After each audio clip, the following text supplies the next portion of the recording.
I should probably preface the show by saying that I've never had any comedy training. I've never took an acting or improv class. I went to one improv class when I was in college, showed up the first day, knew immediately it wasn't going to work out. 9 kids in the class, the professor goes up as his opening little thing. You do a little exercise as an improv. He goes up to the first girl and says, "What can you tell me using only a wink?" I'm like, just fucking kill me.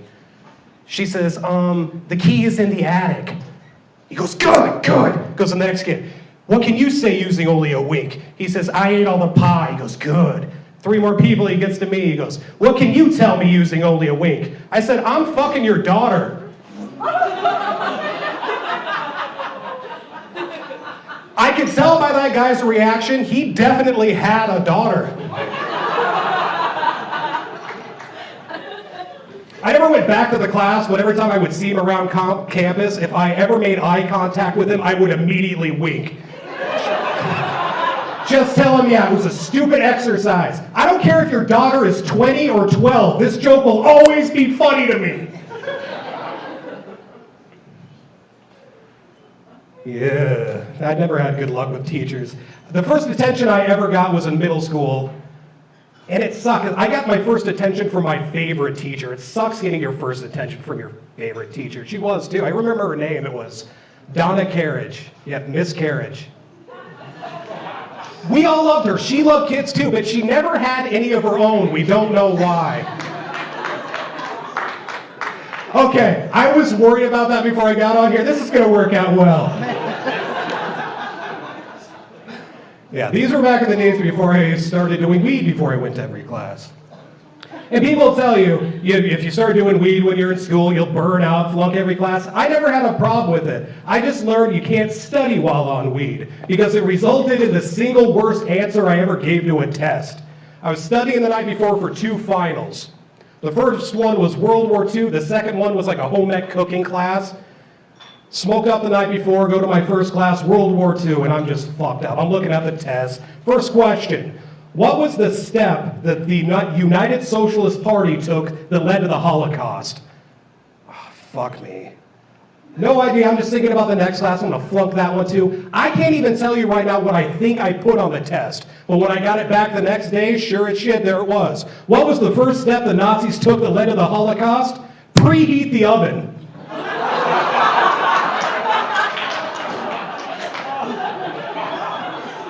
Yeah, Dr. Schweitzer did not like that answer.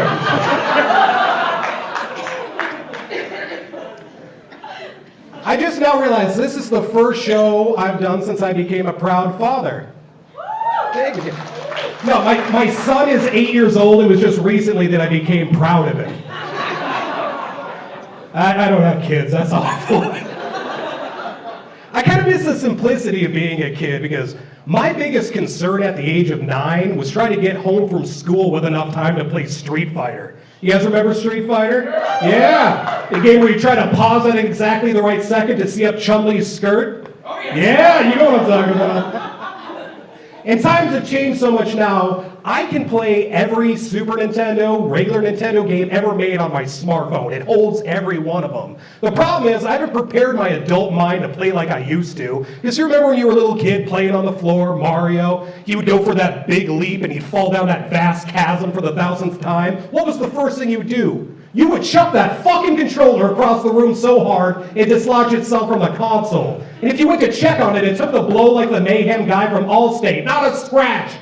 You know what doesn't take or hurl across the room so well? A $250 droid.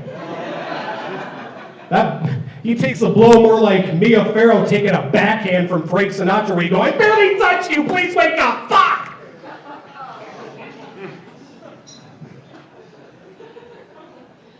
I was thinking the other day if I ever had a kid or adopted a black one, yeah, I'm well aware I can make a white one of my own, but if I get to pick and choose, I want black. But if I ever had a kid, I think I'd be really good at having a gay kid, especially a gay black son. I would fill that kid with so much drive and tolerance, he could grow up to be like a famous Olympic athlete. And how awesome would it be if my gay black son became number world in like the javelin throw? And no one could make fun of him growing up if he had a father at home who constantly referred to him as this little queer spear chucker. I'm kind of surprised that no one did the race glance around the room to make sure it was okay to laugh on that one. Yeah, don't trust me with kids. It's kind of a parable.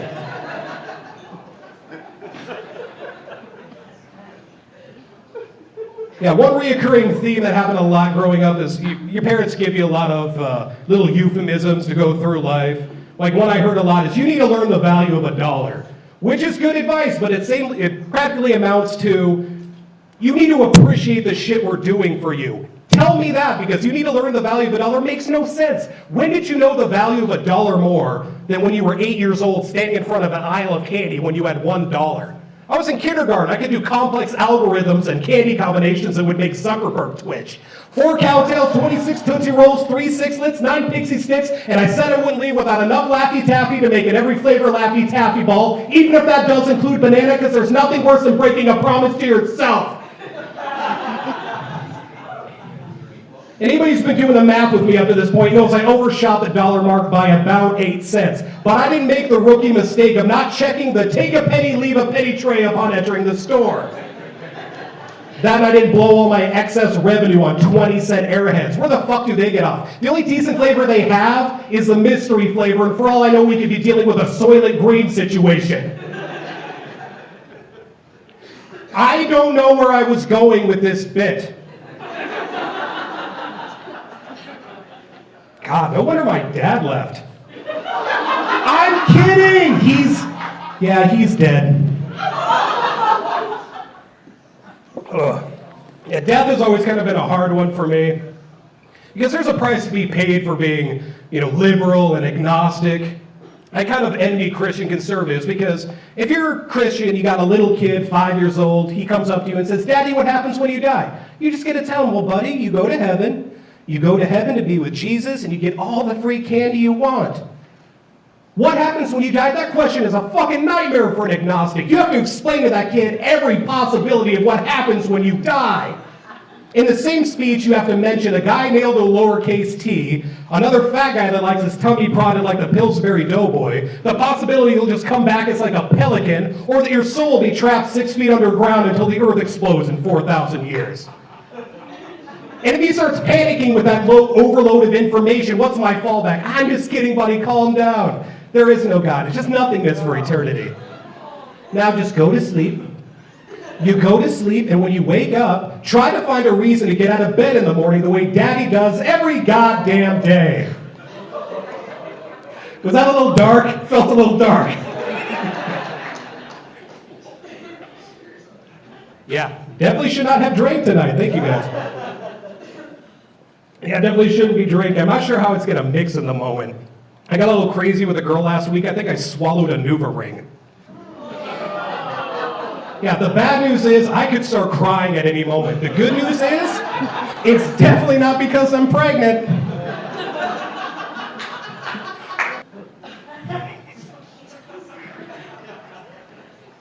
This one's even worse. Check it out.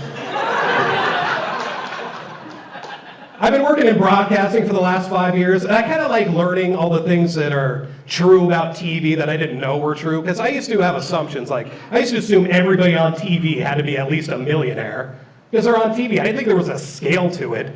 You got Alex Trebek, Jerry Seinfeld, your local news anchor, and all the kids in the Midnight Society from Are You Afraid of the Dark, they all get $1 million. I used to watch those, call this hot teen phone sex hotline at midnight. I'm watching that thinking, she probably gets paid $1,000 every time this commercial airs.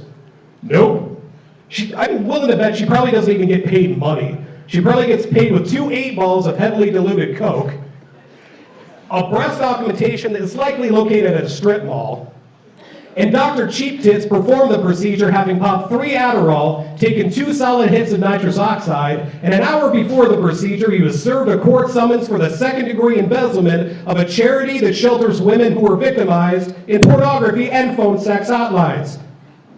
Come on, that was a roundabout. That had a beginning, a middle, and an end. That was a 3-act play in one bit.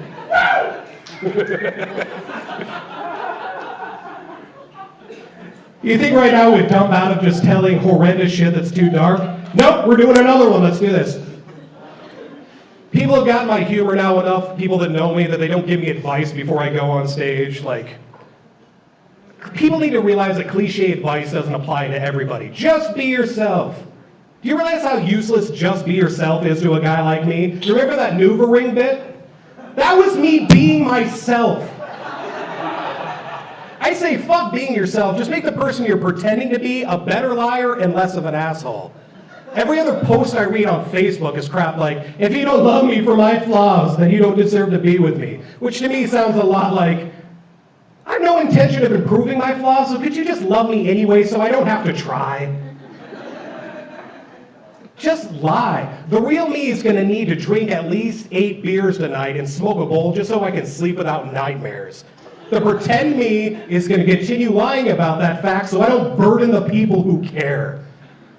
I'm going to continue lying about all of this until I'm about 4 years into my marriage and my wife feels too trapped to leave. Trust me, that's what all our parents did, and we turned out not fine, but we're doing okay. Now, because of this attitude, I wanted to be like a dark writer when I was in high school. I emulated all those dark souls. When I was 18, I tried to write a suicide note, more or less for the experience. The problem is, I have the grammar of a 9-year-old with dyslexia. I had no business writing that shit.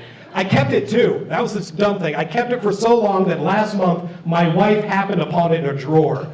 I walk into the room, she's reading this thing in wide-eyed horror. I'm like, babe, don't worry about it. It's not like that anymore. You know, things have changed. Things have gotten better. She goes, I hope so. Because if my spelling were this bad when I was 18, I would have killed myself too. I had a gay friend who tried to commit suicide. I walked into his dorm room and he was lying on his bed. He had 3 empty pill bottles next to him. Well, that guy, he was such a fairy. All I had to do was start clapping and he came back to life. I still don't get why that works.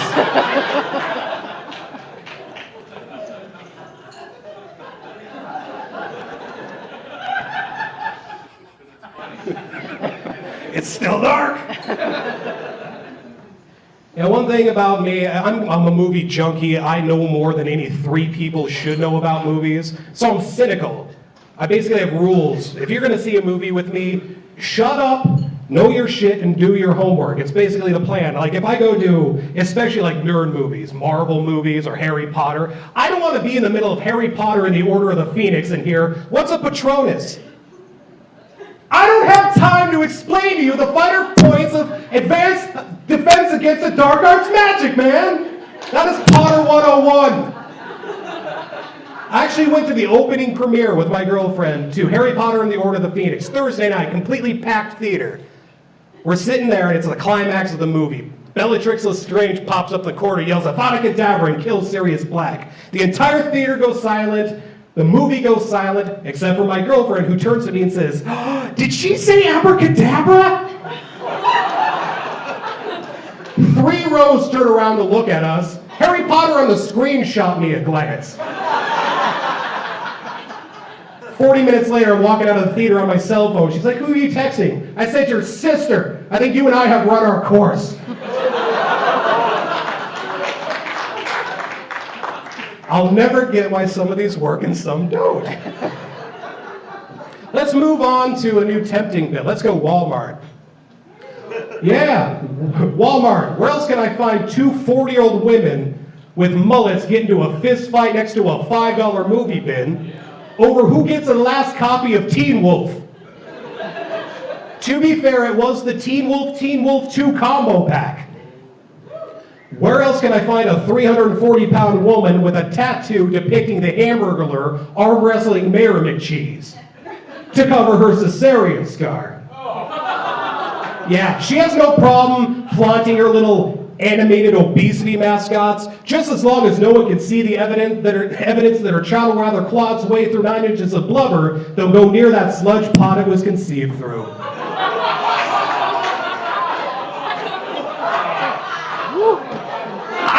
I honestly don't even find that funny. I'm judging you now.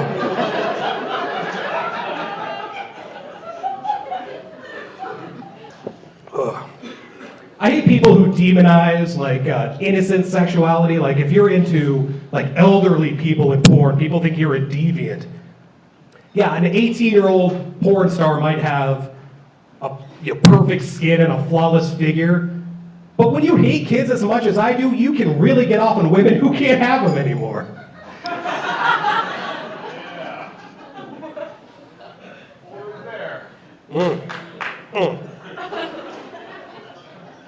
Yeah, my mind has a tendency to wander, I apologize. Yeah, my wife, bless her soul, she learned pretty early on in our relationship, and this is another rant joke, so I'm not expecting laughter. I just expect people to be impressed that I can talk that quickly without taking a breath. Anyway, my wife learned pretty early on not to ask what I'm daydreaming about. Because I was sitting on the floor early on in our relationship, I'm reading a couple of Batman comic books, and she looks over my shoulder and says, "What are you thinking about? You've been looking at the same page for the last 10 minutes.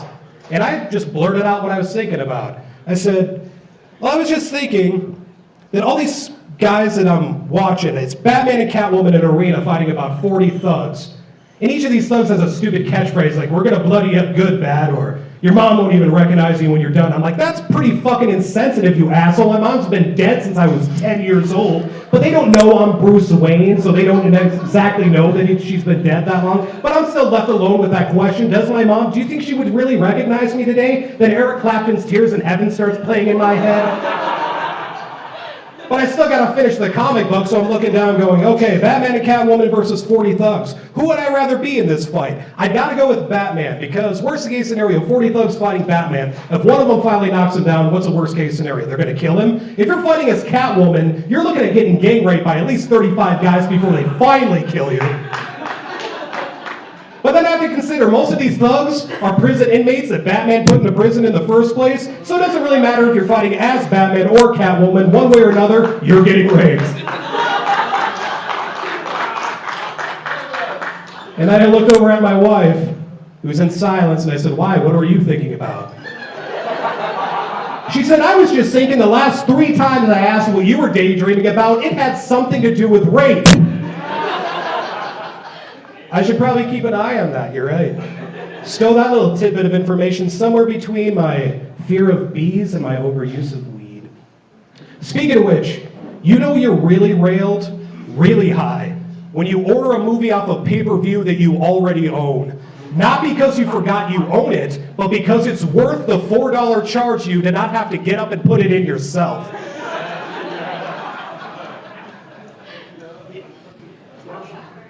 Weed has never been the problem for me. This is the bad boy. Yeah, drinking, at least recently, I've gotten to the point where I know when to stop. Used to be a free-for-all. I now know when to stop. I mean, a lot of people quit for different reasons. They stop drinking for physical reasons, like they think they can't drive, or they throw up at a Dippin' Dots kiosk again. I'm a bit different. I actually stopped drinking at around the time I start remembering my Uncle Don's speech about how good little boys keep secrets. That happened. Oh. Yeah, and most of this shit is a hoax. I'm a hypocrite.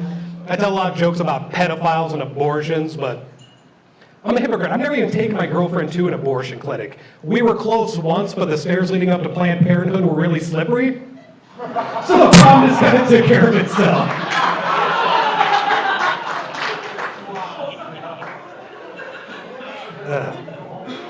All right, I've told some bad jokes tonight, but I'm going to close it out with all right, this is special.